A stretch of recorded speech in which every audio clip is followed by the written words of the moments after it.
Well, a little slow on the stick there. Got my mouse a little screwed up, but we're live. What are we going to talk about today is my favorite topic, the BS about climate change.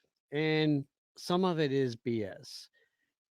First fact, I deal with a few people in China, and the one gentleman that I talked to is a manufacturer.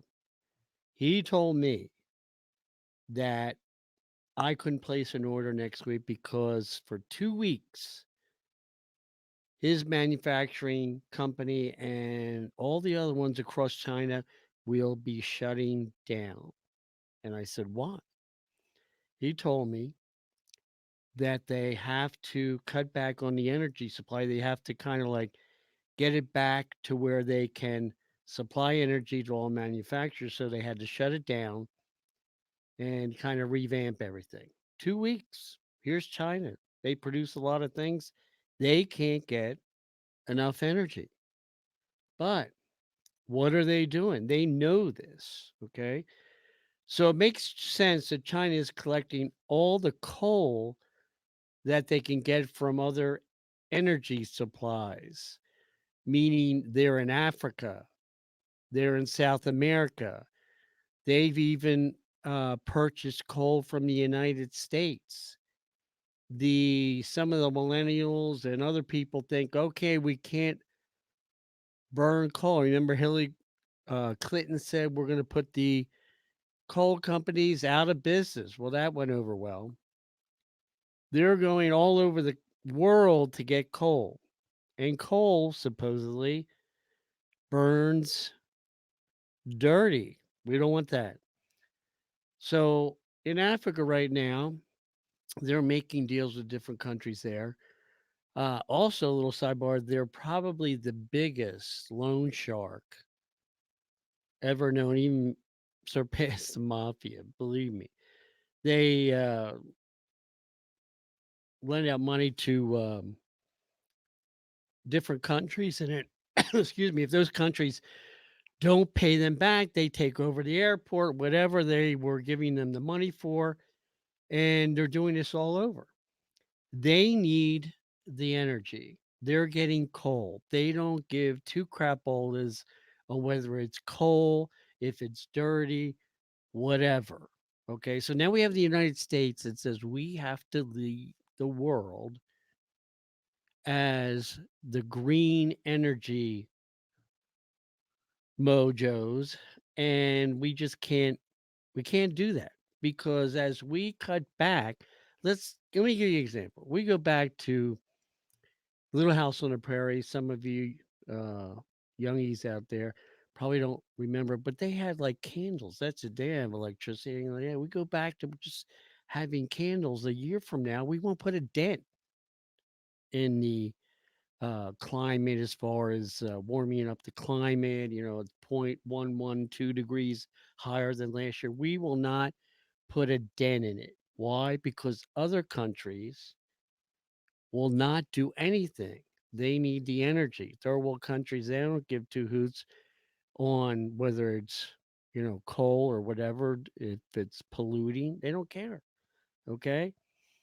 So climate does change, but worrying about, whether we're going to be doom and gloom. As a matter of fact, they predicted 12 years ago, 20 years ago, that we would be in a heck of a problem with climate change. Hasn't happened. So, if the USA stopped using coal and other energy sources, it wouldn't reduce anything because the other countries are doing it.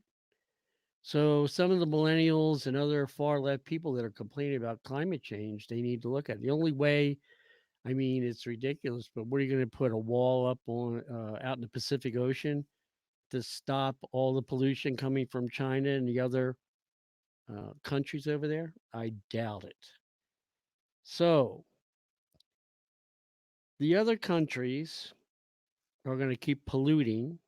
We're going to be breaking everybody's chops over here. Biden's going to tax this, tax that for the Green New Deal, and it's not going to do anything.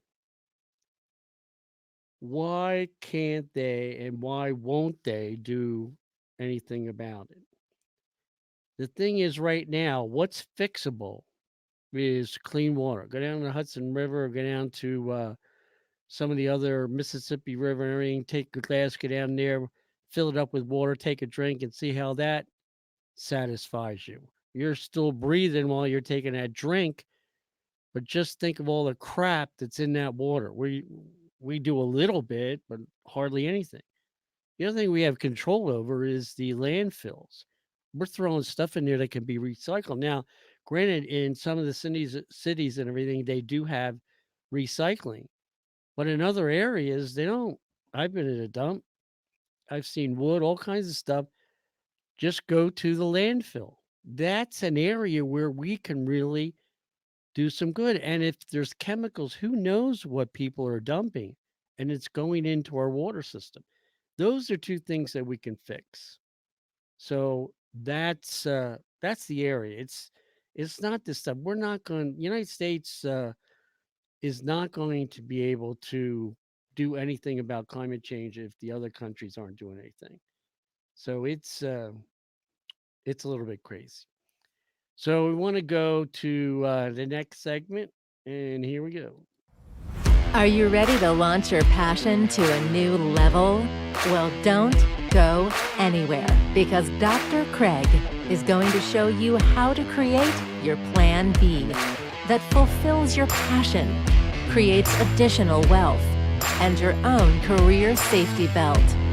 So tune in, sit back, grab a cup of coffee because the doctor is in the house.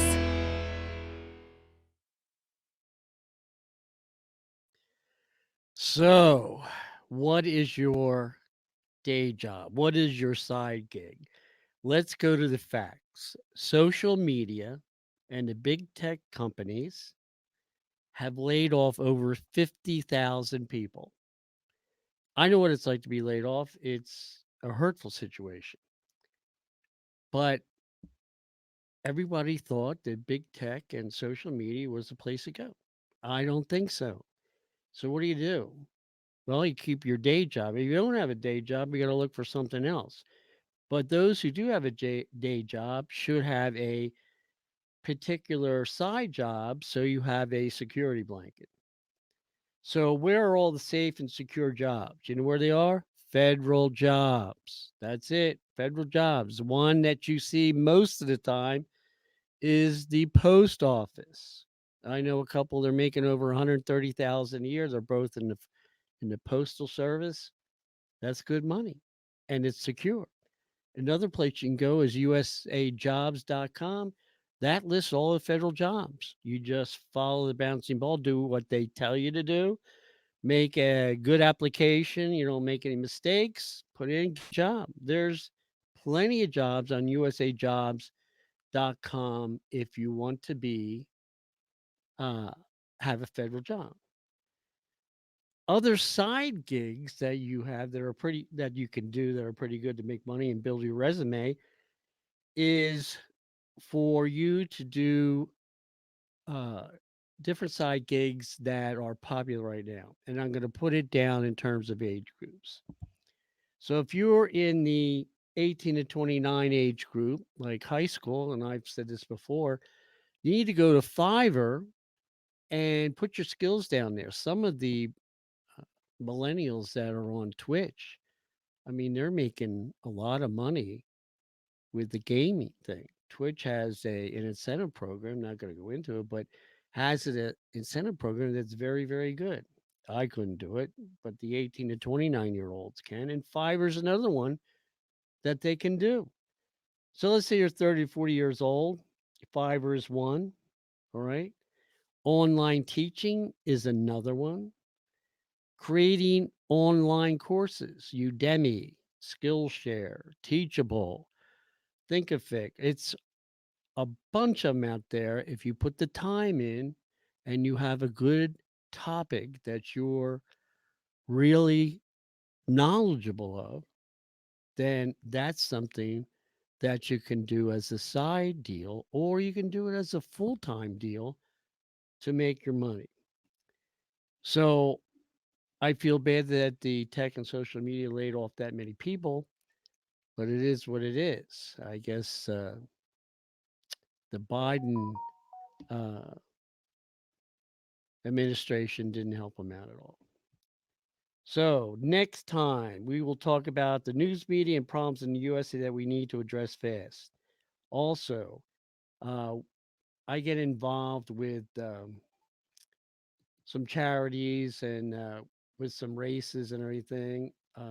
The donation level and everything has been going down because of the economy.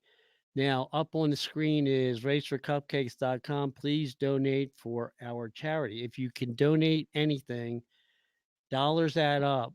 You go to raceforcupcakes.com and you click on donation and donate as much as you can or as little as you can, even if it's $1. It will help out for our charities. One that we have is the Emory ALS. So please take a look, see if you can do anything, and I will see you next time.